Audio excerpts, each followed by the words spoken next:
Most people think billion-dollar companies start with grand visions and venture capital. But the biggest food delivery empire in history started as a college favor. 4 Stanford students helping one bakery deliver cupcakes. Subscribe and buckle up, because this is the untold story of how an afternoon website became a $112 billion accident that changed how America eats. The founders are the architects of accidental empire building. Tony Xu, Andy Fang, Stanley Tang, and Evan Moore weren't trying to disrupt anything.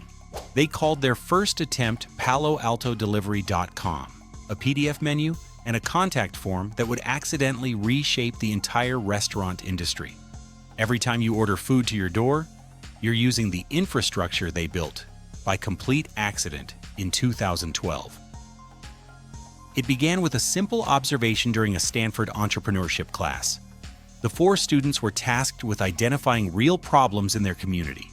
While others focused on tech solutions, they decided to walk around Palo Alto and actually talk to local business owners. That's when they discovered Chloe Chua, owner of Palo Alto Macarons. She was frustrated. Her bakery made incredible food, but she couldn't deliver it. Big delivery apps like Grubhub didn't serve her area. She was losing customers who wanted her products but couldn't pick them up. The students offered to help, not as a business opportunity, just as a favor. They built a simple website in one afternoon, called it PaloAltoDelivery.com. No app, no sophisticated technology, just a PDF menu, a basic order form, and 4 college students willing to deliver food in their own cars. They expected maybe 2 or 3 orders per week. Something manageable between classes and homework. They're completely immune from business experience or delivery logistics. None of them had worked in food service. None understood restaurant operations. They were computer science and business students who thought delivery meant driving food from point A to point B. They had no idea they were about to accidentally solve a massive market inefficiency. The founders weren't typical entrepreneurs chasing unicorn valuations. They were problem solvers who stumbled into the biggest opportunity in food service. While established companies ignored suburban markets, these students accidentally discovered the underserved restaurant goldmine.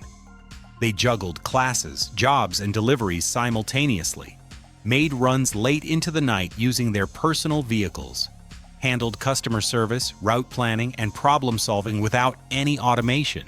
While food delivery giants focused on dense urban markets, the Stanford students quietly built something different. They manually coordinated every order using Google Voice and spreadsheets. No algorithms, no optimization software, just hustle and direct customer relationships. The first day they got 8 orders, they were shocked. The next day brought 20 orders, then 50. The numbers kept climbing, and they realized something was happening that they hadn't anticipated. But success brought chaos they weren't prepared for. During a Stanford football game, demand exploded beyond their capacity. Every single delivery was late, sometimes by over an hour. Angry customers flooded their phones. The simple favor was becoming a customer service nightmare. With very little money left and facing potential failure, the founders made a desperate decision. They refunded every order from that disastrous day and personally baked cookies as apologies for every angry customer. That crisis established their customer-obsessed culture and proved they were building something real. The food delivery industry tried to ignore them initially. Grubhub dominated urban markets, Seamless controlled New York. These established players saw suburban delivery as unprofitable and logistically impossible. But the students had accidentally discovered the secret. Underserved markets were actually gold mines. Suburban restaurants were desperate for delivery options.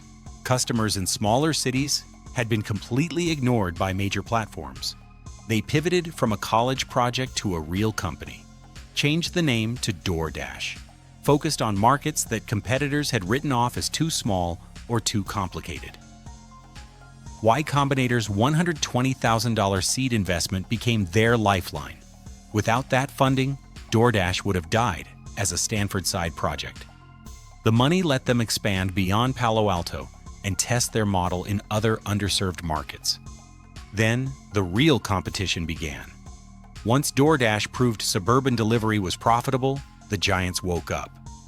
Grubhub had brand recognition and urban dominance. Uber Eats launched with massive venture funding and global infrastructure. DoorDash had no initial tech advantage, no celebrity investors, just persistence and local market knowledge.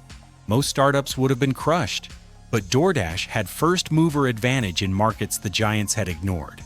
They used local sales teams and hyper-focused partnerships to build relationships competitors couldn't replicate quickly.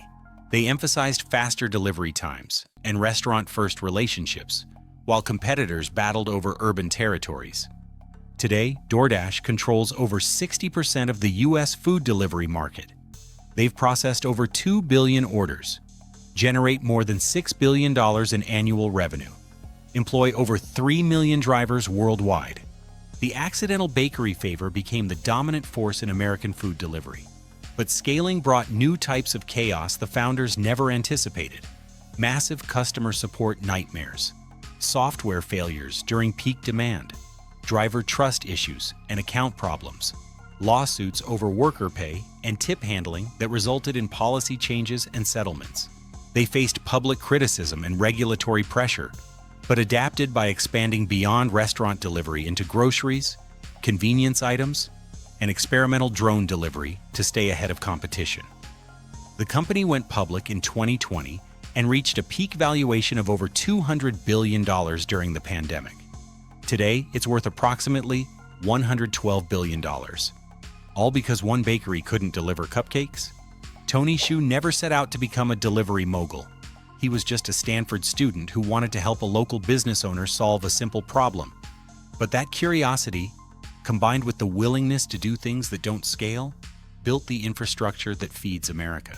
Every time you order food to your door, every time you expect 30-minute delivery from restaurants that never offered it before, you're experiencing the ripple effects of that accidental afternoon in Palo Alto. They don't just move food, they moved an entire industry toward on-demand everything. And it all started with 4 students who just wanted to help. If this story changed how you see accidental opportunities, subscribe and comment below. Which other billion-dollar accident or college favor should we expose next?